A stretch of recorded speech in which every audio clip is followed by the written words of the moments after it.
তিনজন খুবই গুরুত্বপূর্ণ ব্যক্তিকে নিয়ে সপ্তাহ জুড়ে তোলপাড় সারা দেশ জুড়ে। তিনটি ঘটনা প্রেক্ষাপট আলাদা হলেও কোথাও না কোথাও গিয়ে এই তিনটি ঘটনায় হয়তো এক জায়গায় আমাদেরকে দাঁড় করাচ্ছে।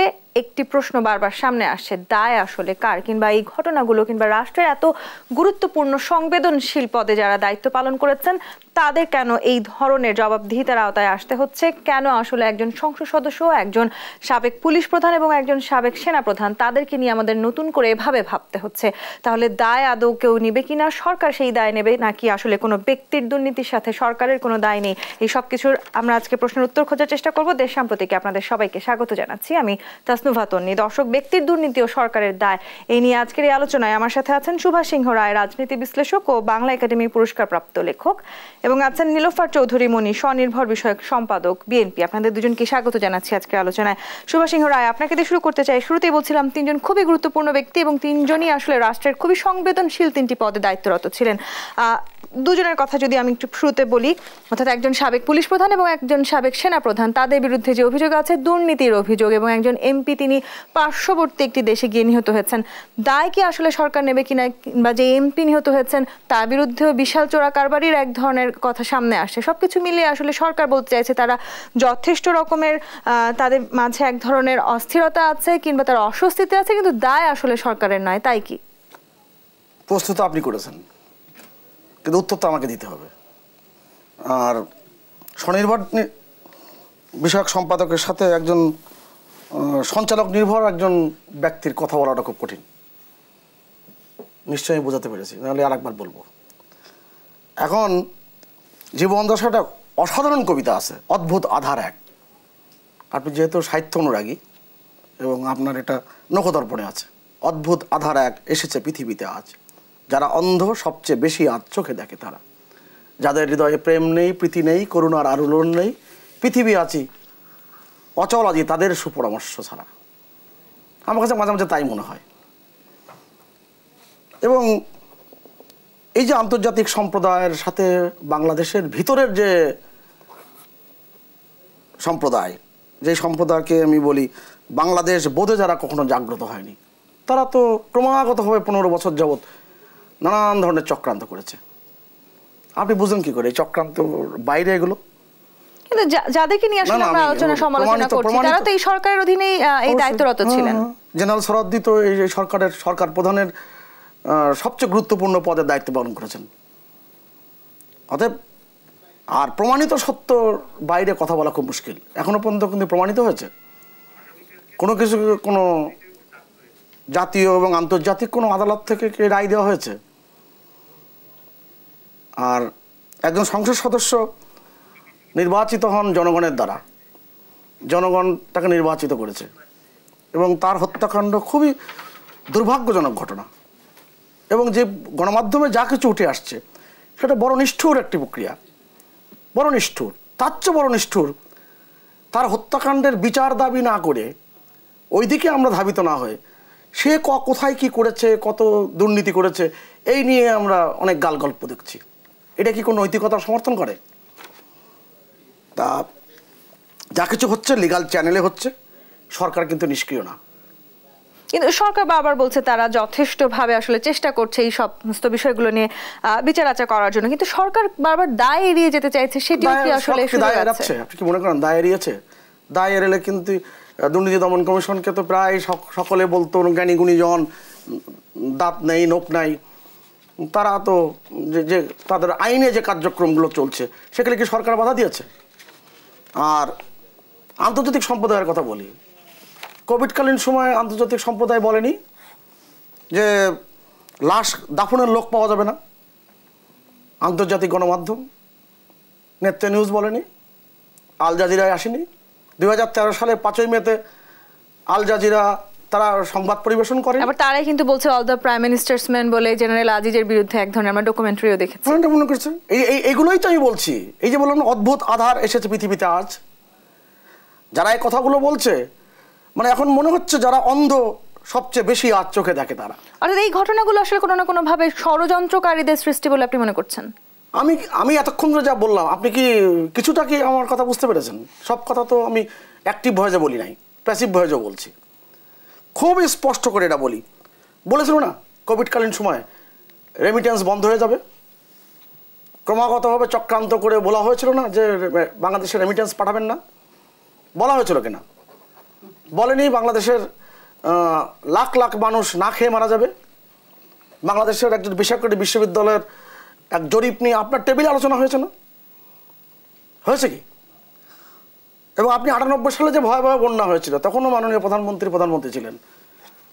আল জাজিরা, বিবিসি এবং CNN দুটি আন্তর্জাতিক গণমাধ্যম বলেছিল 10 মিলিয়ন পিপুল মারা যাবে। বঙ্গবন্ধু কন্যা শেখ হাসিনা একটি মানুষকে না খেয়ে মরতে দেয়নি। এই যে ষড়যন্ত্রের যে কথা কারা বলছে, যাদের কপালে বিশ্ব কলঙ্কের দাগ রয়ে গেছে। এবং আমি তো বলি যে বিএনপি আসলে নিয়ে কথা বলতে গেলে খুব একটা মুশকিলের কথা।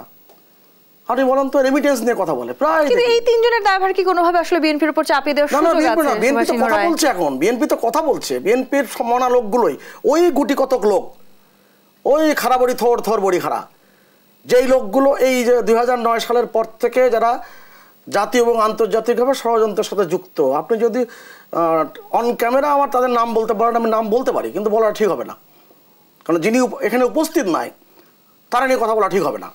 জি, আপনি বলেন তো, এত যে রিজার্ভ পতনের কথা বলে, 2006 সালের রিজার্ভ কত ছিল? 3.48। সেইভাবে আসলে আমরা 3.48।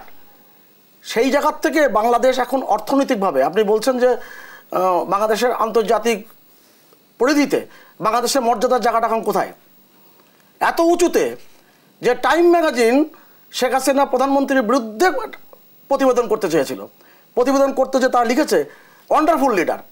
জি, আমরা আসবো আপনার কাছে। নীলুফার চৌধুরী মনি, আপনার কাছে এই কথাগুলো অনেক কিছুই বলা যাবে, কিন্তু প্রমাণ সামনে আসতে হবে। যদি এই পদ্মা সেতুর দুর্নীতি নিয়ে এই মানুষগুলোই কথা বলেছে, যখন আন্তর্জাতিক আদালত বলে দিয়েছে, কানাডা আদালত যখন বলেছিল দুর্নীতি হয়নি, তখন তাদের মুখটা কোথায় গিয়েছিল? নীলুফার চৌধুরী মনি, এই তিন ব্যক্তির দায় সরকার বলছে তারা যথেষ্ট অস্বস্তিতে আছে, কিন্তু দায় তাদের নয়। আবার যে কথা সুভাষ সিংহ রায় বলছিলেন একটি বড় বিরোধী চক্র আছে, ষড়যন্ত্রকারী আছে, তাদের আসলে কোনোভাবে এই তিন ব্যক্তির এই দায় নেওয়ার কোনো সুযোগ আছে কি? ধন্যবাদ আপনাকে। যারা শুনছেন আমার শুভেচ্ছা অভিনন্দন। আমার সহ আলোচক, কথায় যে বড় হয় সেই সহজ আলোচককে শুভেচ্ছা। শোনেন, যুক্তিবিদ্যা একটা কথা বলে, কিছু কথা আছে ওইটা অনুপপত্তি বলে। তার মধ্যে একটা অনুপপত্তি বলে যে আকাশের ধূমকেতু উঠলো, রাজা মৃত্যুবরণ করলো, সুতরাং ধূমকেতুই রাজার মৃত্যুর কারণ। সুভাষ দা এতক্ষণ যা বললেন বলার মতো কিছু নাই। সরকারি দল সাপোর্ট করলে কিছু থাকে না, তার মধ্যে আবার এরকম মাফিয়া সরকারি দল, বিনা ভোটের সরকারি দল, রাতের ভোটের সরকারি দল, তার কথা নাই। তারপরে সে বলার জন্য সাহস নিয়ে আসছে, এই জন্য সুভাষ দাকে ধন্যবাদ। উনি বললেন রেমিটেন্স বন্ধ করলে কি হবে, কোভিডের সময় কি বলছে, লাখ লাখ মানুষ না খেয়ে মারা যাবে, এটা কারা বলছে, রেমিটেন্স দেওয়ার জন্য নিষেধ কারা করছে।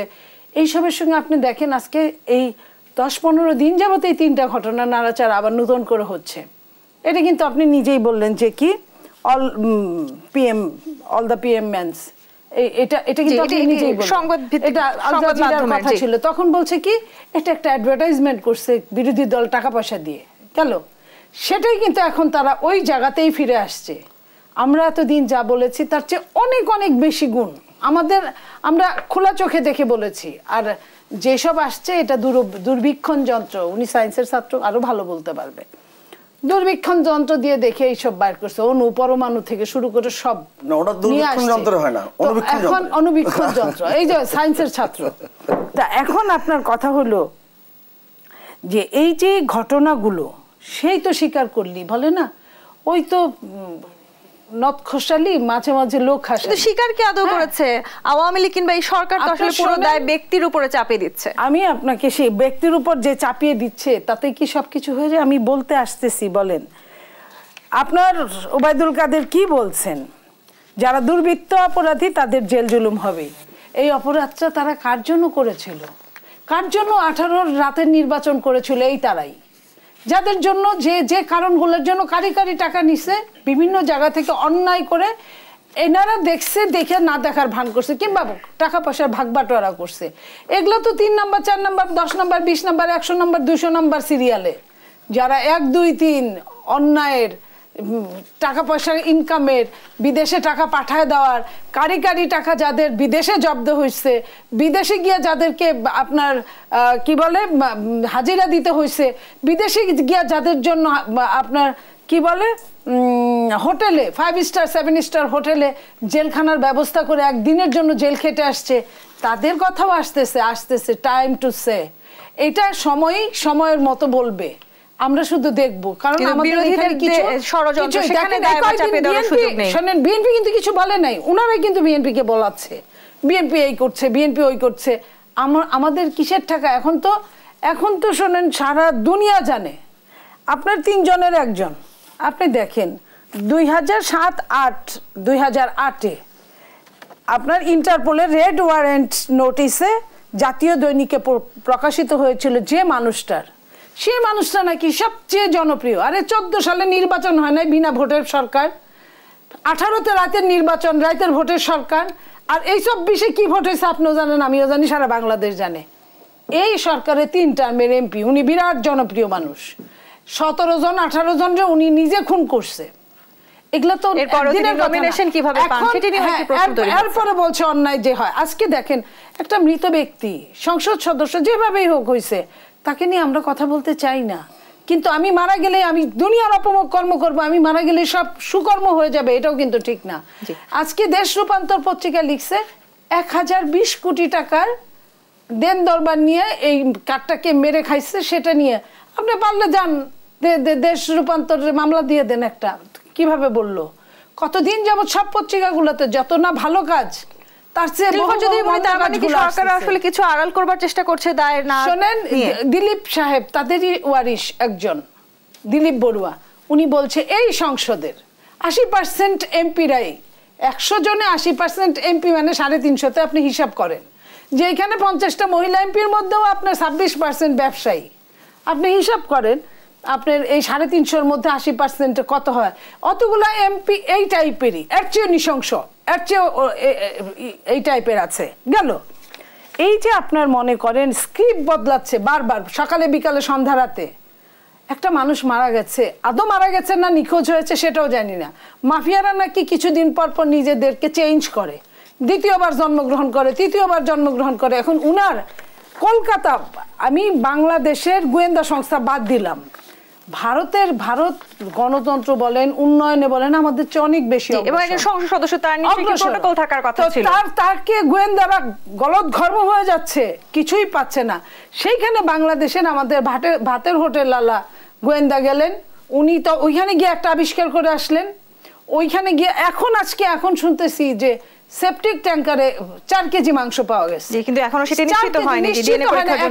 সকালে একরকম বলছে, বিকালে একরকম বলছে। এই যে চলিতেছে সার্কাস। একটা এমপি কে নিয়ে যখন একটা দেশ সার্কাস করে, সেই দেশের আর কি থাকে? সুভাষ সিংহ রায়, সার্কাস চলছে কিনা এবং এই দুর্নীতি আসলে আওয়ামী লীগের জন্যই করেছিলেন কিনা এই 3 জন বিশিষ্ট ব্যক্তি? অদ্ভুত কথা বললাম না, অদ্ভুত আধার এক এসেছে পৃথিবীতে আজ। অদ্ভুত লাগে এগুলো। আনার সাহেব 2007 সালে না 8 সালের কথা যেটা বললেন, ইন্টারপোলের যে তথ্যটা অনেকেই বলছেন, তখন তিনি বিএনপি করেন। একসময় তিনি জাতীয় পার্টিও করেছেন। একসময় নমিনেশন কিন্তু তিনি পরপর 3 বার আওয়ামী লীগ থেকেই পেয়েছেন।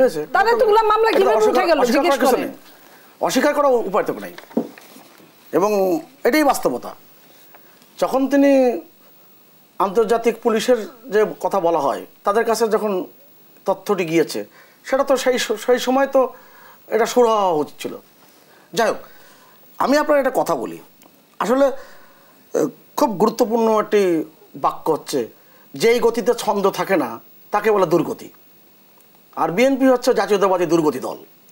বাংলাদেশের প্রেক্ষাপটে আপনি যা কিছু অরাজকতা এবং যা কিছু ভয়ঙ্কর সমস্ত খেলা, সবই তো বিএনপির আমলে হয়েছে বাংলাদেশে।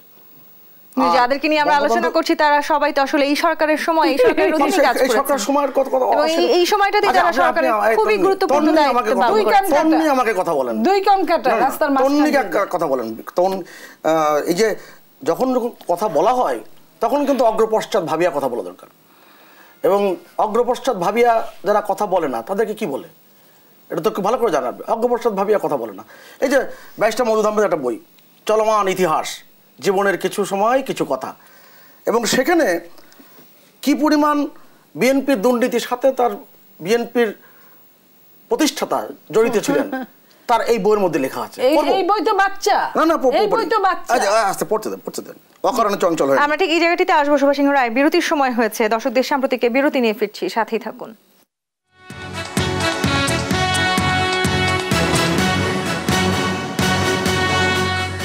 বিরতির পর আবারও ফিরে এলাম দেশ সাম্প্রতিকে। সুভাষ সিংহ রায়, আপনি বলছিলেন যে আসলে এই দুর্নীতি যে দায় সেটি আসলে সরকারের অনেকটা বিরোধীদের ষড়যন্ত্র, কিংবা বিরোধীদের সময় যথেষ্ট দুর্নীতি হচ্ছে, কিন্তু আসলে বিরোধীদের সময় যে ধরনের দুর্নীতি হয়েছে সেগুলো কি এখন উদাহরণ হিসেবে আমরা মেনে নিতে পারি?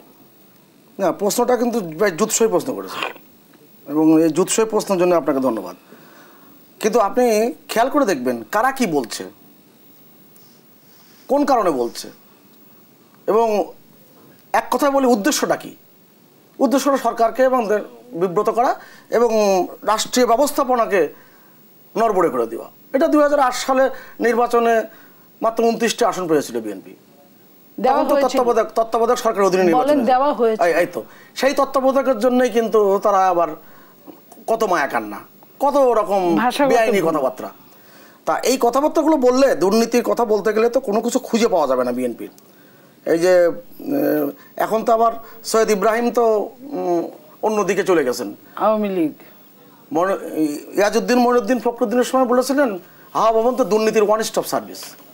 এবার বলি বিএনপির যে, কিন্তু সেই সময় বিএনপির দুর্নীতি তো আসলে আওয়ামী লীগের জন্য কোনোভাবে উদাহরণ হওয়ার সুযোগ নেই। আপনি তো আমার সেই জহির আব্বাসের মতন ব্যাটিং করছেন, বল তো বোলারদের ফেলতে দিচ্ছেন না, তার আগে আপনি ব্যাট চালিয়ে দিচ্ছেন।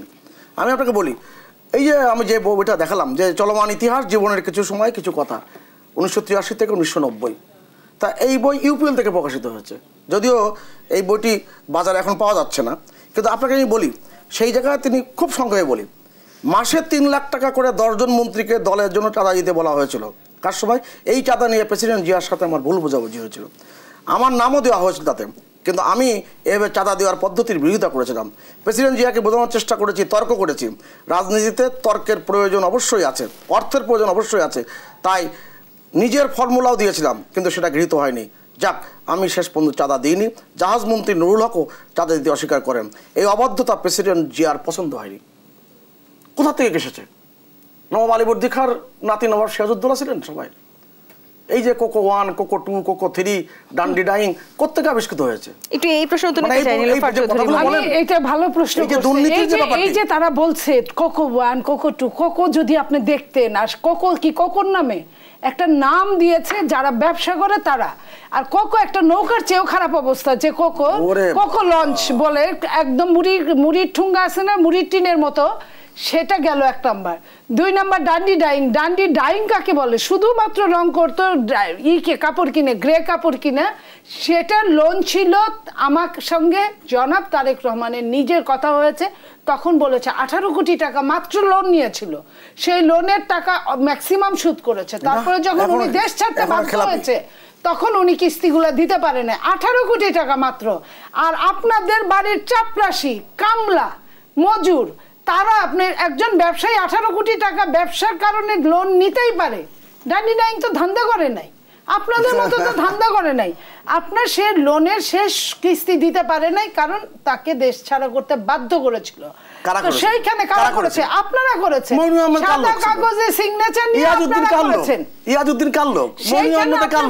মুসলেখা দিয়ে বিদেশে গিয়েছে, এটা তাও বলেছে বারবার। বলতে পারবেন যে তারেক রহমানের নিজের নামে কোন অ্যাকাউন্ট থেকে তারেক রহমান কিংবা বেগম খালেদা জিয়া কোন ধরনের দুর্নীতির সাথে যুক্ত হয়? কোন ধরনের খালেদা জিয়া কোন দুর্নীতি পায় নাই বলে শুনেন, কিসের সিঙ্গাপুর থেকে টাকা আসছে কোথা থেকে?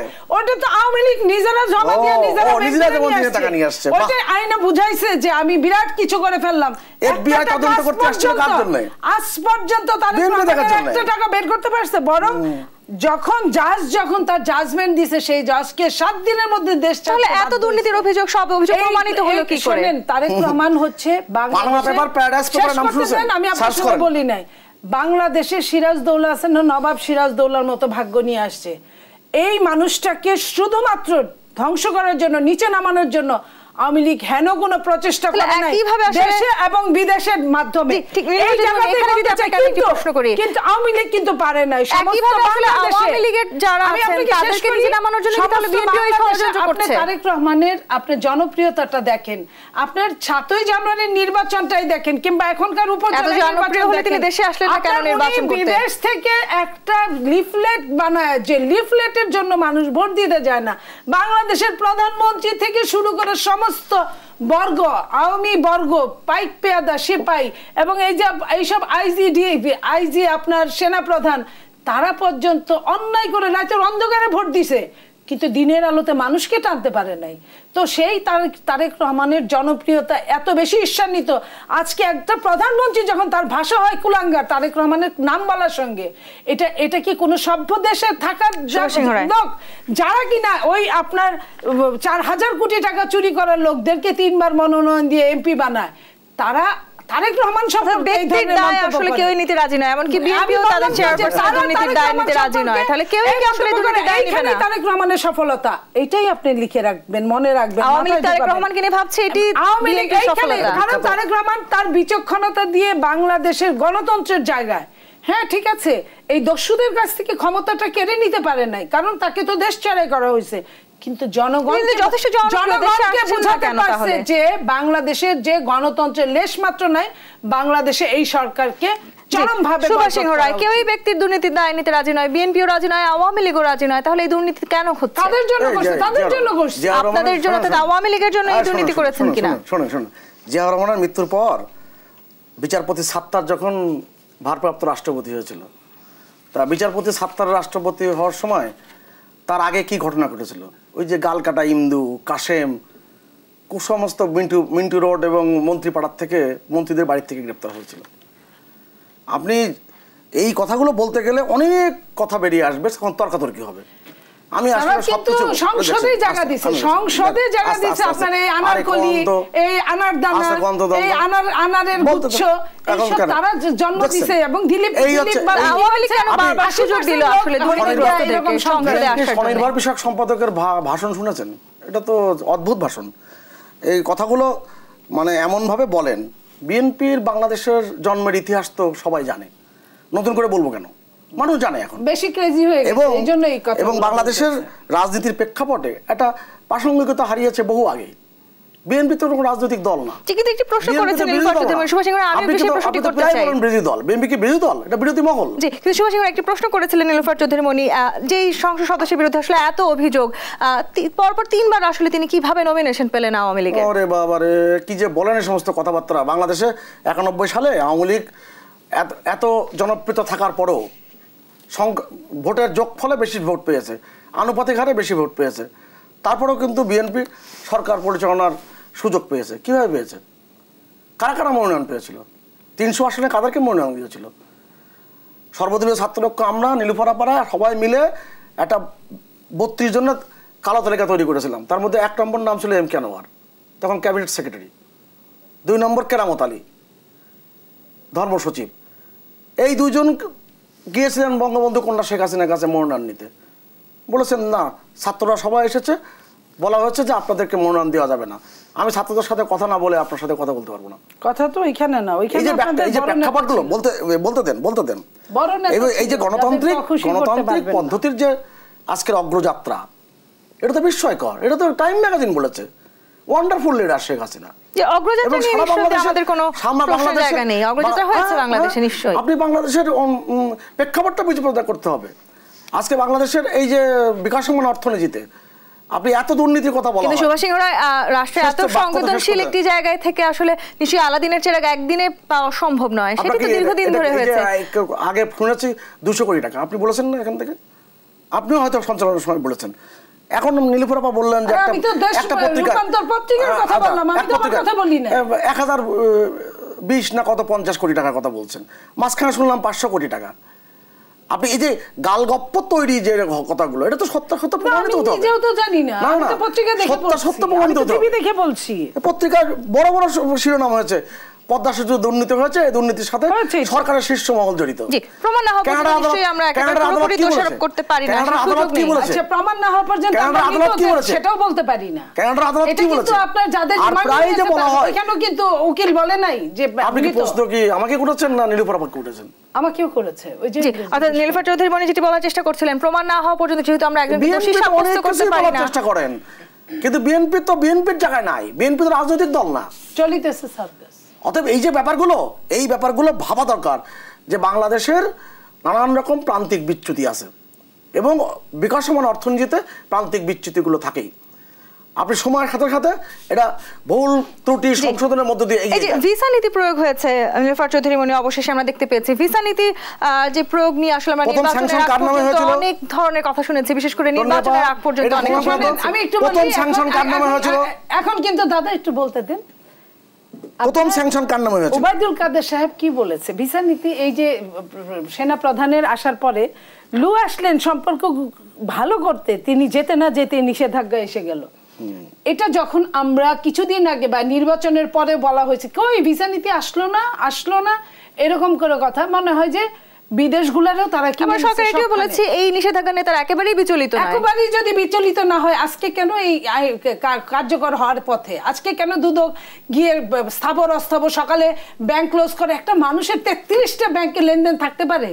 কত বড় ব্যবসায়ী সে, কত বড় জমিদারের সন্তান সে, চাকরি করা অবস্থায় এত টাকা কিভাবে আসলো? এই জন্যই তো তারা 100 বার ফাঁসি দেওয়া উচিত। এই জন্য যে তুই একটা পুলিশের চিফ, তুই এতগুলা টাকা কিভাবে পাইলি? তুই 33টা ব্যাংক অ্যাকাউন্ট বন্ধ করছে, 23টা কোম্পানি ক্রোক করছে, 119টা জমির দলিল ক্রোক করছে এবং 4টি ফ্ল্যাট যেটা একই দিনে রেজিস্ট্রেশন হয়েছে, একই দিনে কিনছে। এই যে একটা মানুষের কতটুকু লাগে? সেও 3 বেলা খায়, আপনিও 3 বেলা খান, আমিও 3 বেলা খাই। 3 বেলার বেশি যদি আপনারা 6 বেলা খাওয়া দিতে হয়, আপনি খেতে পারবেন? কেউ খেতে পারবে না। আপনি কি মনে করেন সবকিছু প্রশাসনের নাকের ডগায় হয়েছে? অবশ্যই সরকারের নাকের ডগায়, শুধু প্রশাসনের নাকের ডগায় না, এটা তো ওপেন সিক্রেট। আপনার এতগুলো মার্ডার হয়েছে, এতগুলো গুম হয়েছে, এতগুলো খুন হয়েছে, সরকারকে তো সেভ করার জন্য এই খুনগুলা, কারণ এই খুনগুলা না হলে সরকার ভালো মতো জোর করে ভোটগুলা নিতে পারে না, ভোটের জায়গায় সিল মারতে পারে না। তো এই কাজগুলো তো সরকারের হাত ঠিক করার জন্যই করছে। তারপরে কি হয়েছে? সরকার সব কিছু বুঝে নিয়ে একদম কি পুরো সরকার কিংবা দেশ আসলে এই ধরনের দুর্নীতিগ্রস্তদের নিয়ন্ত্রণে চলে যাচ্ছে। প্রথমে যে আপনি স্যাংশনের কথা বললেন নীলুফার আপাকে, আপা কিন্তু স্যাংশনের মধ্যে থাকেনি, তার কথা স্যাংশন। তারপরে উনি অনেক প্রশ্ন করছেন, কি করব? আমি আপনার একটা কথা খোলামুলি বলি, এই যে Tarique Rahman as a symbol of kleptocratic government and violent politics in Bangladesh, আমি বলছি না, the US embassy in Dhaka even recommended in blocking his entry into the United States. The embassy believed Tarek was guilty of egregious political corruption and has had a serious adverse effect on US national interest. আচ্ছা, সেও slogan দেওয়া লোক, নারী কণ্ঠে অনেক চিৎকার করে slogan দিতে পারতেন, আমিও যে স্লোগান যে কম দিতাম তা তো না। অতএব সে যখন কথা বলে, আমি যদি আরো জোরে কথা বলি, কথা তো কাউটাই শুনতে পারবেন। আচ্ছা বলেন। অতএব এই যে একটা অদ্ভুত প্রক্রিয়া বিএনপির নেতাদের, আমি মনে করতাম নীলুফার আপার এর ব্যতিক্রম, কিন্তু এখন দেখছি যে ব্যতিক্রম না। আপনি আজকে খুবই বেশি একেবারে খুব খোলামেলা বলি, বাংলাদেশকে অস্থিতিশীল করার জন্য যত প্রকার চক্রান্ত, সব চক্রান্ত কিন্তু গত 15 বছরে আমরা দেখেছি, কিন্তু কোন চক্রান্তই কিন্তু এই তিনজনের বিষয়টা কি আপনি এক ধরনের চক্রান্ত মনে করছেন? তাহলে যে এই তিনজন বিশিষ্ট ব্যক্তি কিনা আমরা আলোচনা করছিলাম, এরকম আপনি যদি কাহিনী জায়গা তৈরি করতে চান, অনেক কাহিনী তৈরি করতে পারবেন। এই যে প্রমাণিত সত্যের আগে আপনি কোনো কিন্তু রাজনৈতিক অবস্থান থেকে কথা বলা ঠিক নয়। বিএনপি কিন্তু সেই কাজ, প্রমাণিত সত্য, বিএনপি দুর্নীতিতে আকণ্ঠ নিমজ্জিত, এটা প্রমাণিত সত্য। আমি বলি পানামা পেপার, প্যারাডাইস পেপারে এখনই গুগলে সার্চ দেন, দেখেন বিএনপি, আরে জাফরুল্লাহর নাম নাই, জাফরুল্লাহর ওয়াইফের নাম আছে, রাজনৈতিক নেতা না সে। আমি আপনার কথা, বিএনপির সুনির্দিষ্টভাবে বিএনপির নেতৃবৃন্দের নামে সমকালে বড় রিপোর্ট হয়েছিল 2022 সালে 22শে ডিসেম্বর। আপনার এখানে পাঠ করেছি আমি। বিএনপি অর্থাৎ বিএনপি তাদের সময় কোন দুর্নীতি দায় তাদের ব্যাংকে কত টাকা আছে অন ডকুমেন্ট, সরকারের দায় কতটুকু দেখেন। বেনজির তো একদিনে এতগুলা জিনিস করে নাই। আপনার রাষ্ট্রীয় শুদ্ধাচার পুরস্কার পাইছে কে? তার নাম হচ্ছে বেনজির। রাষ্ট্রীয় শুদ্ধাচার, যিনি কিনা শুদ্ধের জন্য পুরস্কার পাইছে, তার মধ্যে এত অশুদ্ধ নর্দমা। কিন্তু আবার বিভিন্ন সময় কিন্তু তার আমরা বলিষ্ঠ ভূমিকাও রাখতে দেখেছি, বিশেষ করে হোলি আর্টিজানের সময় তিনি যথেষ্ট বীরত্বের প্রকাশ দেখিয়েছেন। এটা তো অ্যানাদার থিং। একটা মানুষ তার ডিউটি 1 মিনিট পালন করে যদি 99 মিনিট যদি সে আকাম করে, সেটার কথা আমি বলতেছি। আপনার 1 মিনিট তার তো ডিউটি করার কথা, এটাই। এখন আপনি শুদ্ধ রাষ্ট্রীয়ভাবে শুদ্ধাচার, এটা কিন্তু চারটিখানি কথা না। শুদ্ধাচার আর ডিউটি পালন করা এক জিনিস না। শুদ্ধাচারের জন্য সে পুরস্কার পেয়েছে, সেম পুরস্কার দিলীপও পাইছিল। আপনার মনে পড়ে চট্টগ্রামের ওই যে কক্সেস বাজারের ওই যে যুবলীগের নেতাটারে মেরে ফেললো যে ওই দিলীপ, ওসি দিলীপ, সেম পুরস্কারগুলো তারাও পাইছে। নামও মনে নাই, কোথায় প্রদীপ কোথায় দিলীপ, মানে একই কথা। এই এলোমেলো করে দিয়াই তো বিএনপি। এত অন্যায় করলে, এত অপকর্ম করলে মনে থাকে সেটাই আজিজ, সেটাই জোসেফ, সেটাই আমার কাছে এরকম মনে হবে। কারণ আজিজের 5 ভাই সমানই অপরাধী এবং এখানে সবচেয়ে বড় অপরাধী আজিজ। এখন তার সেনাবাহিনী সে প্রধান, এরপরও যে প্রশ্ন থেকে যে আসলে এক অবস্থায় যে অপরাধগুলো করছে, যে অপকর্মগুলো করছে, সেটার জবাব দেওয়ার জন্য এই অপরাধের বিরুদ্ধে ব্যবস্থা নেওয়া হবে কিনা সেটিও আসলে একটি বড় প্রশ্নের জায়গা থেকে গেল, যেহেতু তারা খুবই গুরুত্বপূর্ণ ব্যক্তি। অভিযান যারা জাতিসংঘে মিশনে বাংলাদেশের সেনাবাহিনী, বাংলাদেশের সমস্ত পুলিশ বাহিনীর, নৌবাহিনীর, বিমান বাহিনীর সদস্যদের আজকে যে গুরুত্বপূর্ণ ভূমিকা প্রশংসিত সারা পৃথিবীতে, সেই জায়গায় বিএনপি তার অফিসিয়াল টুইটারে আহ্বান জানিয়েছে অন রেকর্ড যে এদেরকে যেন বাংলাদেশ থেকে নেওয়া না হয়। আমরা আসবো সাম্প্রতিক আরো একটি বিরতি নিয়ে ফিরছি সাথে। রাজনৈতিক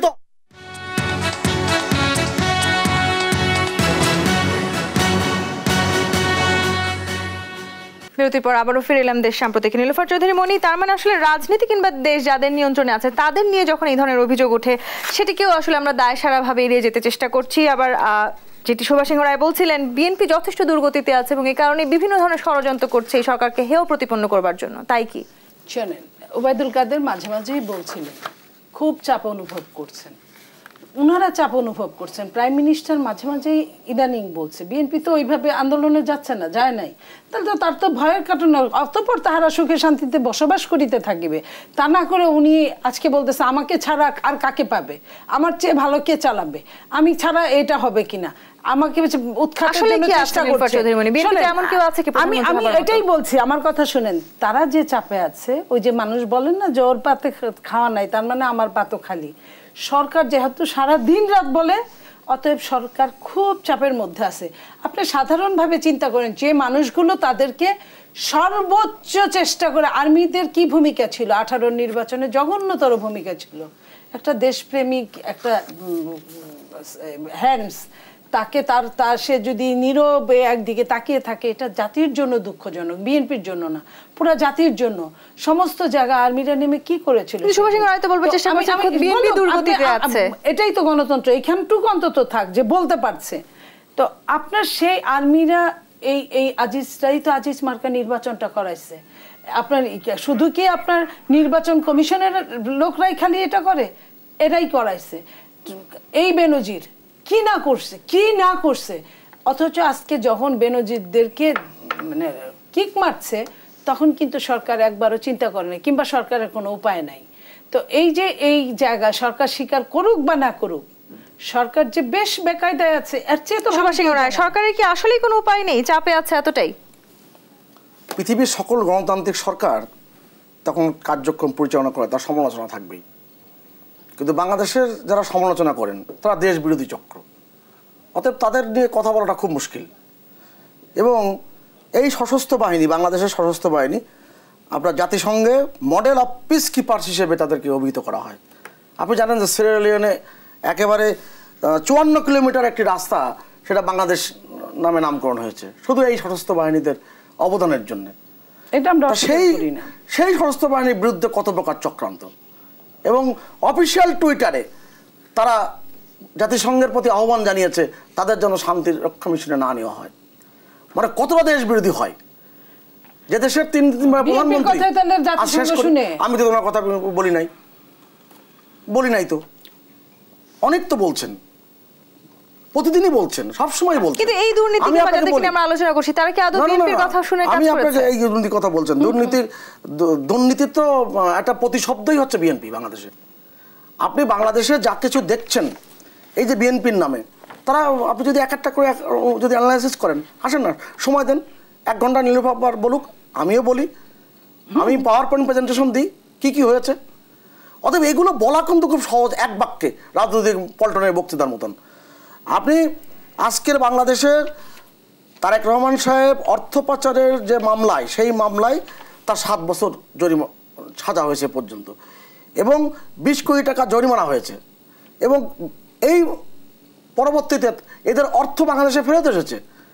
অতএব দুর্নীতি নিয়ে কথা বলতে গেলে তো অনেক কথা। এবং এই যে কর্নেল অলি এখন তো তাদের সাথে আছেন, কর্নেল অলি একবার বলেছিলেন না যে মা ভালো হলে ছেলে এত খারাপ হয় কি করে, অর্থাৎ 2জন শয়তান, এগুলো তো বলেছেন।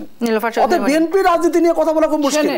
আমি বাংলাদেশের রাজনীতির প্রেক্ষাপটে না বাংলাদেশের প্রেক্ষাপটে একটা কথা বলি, অপরাধীকে অপরাধী চিহ্নিত করা আমাদের সকলের দায়িত্ব। এবং অপরাধ যারা অপরাধ করে পার পেয়ে যাবে, মনে করে যে পার পেয়ে যাচ্ছে, আসলে পার পায় না, প্রমাণিত হয়েছে। সে কারণে বাংলাদেশে এখন আইনের শাসন যা প্রতিষ্ঠিত হয়েছে এটা প্রমাণিত হয়েছে। ওনাদের নেত্রীর কতটুকু দাম উপজেলা নির্বাচনটা দেখলেই বোঝা যায়। উনার কথা একটা মানুষ শুনে নাই এই উপজেলা নির্বাচনে। তাহলে সেইখান থেকে বুঝেন যে কয় না আমাকে জুতায় গাছে তুলছে, আমি কিছুই মনে করিনি, মানির মান পাহাড় সমান। উনাদের অবস্থা হয়েছে এরকম, মানির মান পাহাড় সমান। উনাদেরকে বলা হয় যে রাফসান দা ছোট ভাই, বেনজির দা মেজো ভাই, আজিজ দা বড় ভাই, আর মেন যে পালের গুদা, ওনার সম্পর্ক তো আসেই নেই। আমাদের টার্গেট এইসব বেনজির আজিজ অবসরপ্রাপ্তদের কি হলো সেটা নিয়ে আমাদের কথা না, কয় টাকা ফেরত আসলো, কয় টাকা গেল, আমাদের এই পালের গোদাটাকে আমাদের দরকার। সারা বাংলাদেশে, সারা বিশ্বে যে কিনা বাংলাদেশের গণতন্ত্রটাকে জঘন্যভাবে নস্যাৎ করেছে তাকে দরকার। তাকে দরকার হলেই আপনি টাকা ফেরত আনেন, যেটাই আনেন। আপনার মনে আছে ইলেকশনের কিছুদিন আগে দরকার বিএনপির কেন দরকার? আমাদের দরকার। আমি কিন্তু বিএনপির বাইরেও কিন্তু আমি এই দেশের নাগরিক, নিশ্চয়ই এই দেশের নাগরিকদের পক্ষ থেকে বলছি। বিএনপি তো সব সময় এই দেশের নাগরিকদের, এই দেশের ভোটারদের ভোটাধিকার ফেরত আনার জন্য কাজ করে, এই দেশের মানুষদের জন্য কাজ করে, এই দেশের চোর ছেচর বাটপারদের জন্য কাজ করে না। লক্ষ কোটি চুরি করে 10 কোটি 5 কোটি টাকা বিদেশে কারো নামে রেখে ফেরত স্বনির্ভর বিষয়ক বিএনপি নামক স্বনির্ভর বিষয়ক যাই বলেন না কেন আপনি, বিএনপি নামক বিরোধী দলের বিরোধী মহলের বক্তৃতা তো শুনলাম। সরকারি মহল শেষ, আপাতত আপনার বক্তৃতা শেষ পর্ব করেন। আমি আপনার একটা কথা বলি, যে দেশের 3 বারের প্রধানমন্ত্রী বলেন কালো টাকা সাদা করে জরিমানা দিয়ে, তাদের অর্থমন্ত্রী সেই দেশের কথা বলার কিছু আছে? যারা যে দেশের 3 বারের প্রধানমন্ত্রী বেগম খালেদা জিয়া নিজেকে দাবি করেন, তিনি ওয়াশিংটন টাইমসের পত্রিকায় কলাম লিখে বলেছেন বাংলাদেশকে সাহায্য দিতে। বাংলাদেশের পক্ষে এটা মানুষ বিশ্বাস করে না, যে কারণে তারা প্রাসঙ্গিকতা হারিয়েছে, জনগণ থেকে অনেক দূরে। অতএব এই কথাগুলো ষড়যন্ত্র করতে বেশি মানুষ লাগে না। আন্ডারে বসবাস করি, যে দেশের এমপিরা মরতে যায় ভারতে, যে দেশের এমপিরা জেলে যায়, জেলে যেতে যায় লুকিং ফর শত্রুস, এই টাইপের লোকদেরকে কুয়েতে এই আজিজ বলছিল আমার জীবদ্দশা এত ভালো নির্বাচন আমি দেখি নাই। রাজনীতির উপরে বর্তায় কিনা সেটা এখনো প্রশ্ন থেকে গেল। 75-এর পরে এত ভালো নির্বাচন। ধন্যবাদ নীলুফার চৌধুরী, মনীষা সিংহ রায়, ধন্যবাদ সময় দেওয়ার জন্য। দর্শক আগামী পর্ব দেখবার আমন্ত্রণ রইল। ধন্যবাদ এতক্ষণ সাথে থাকার জন্য।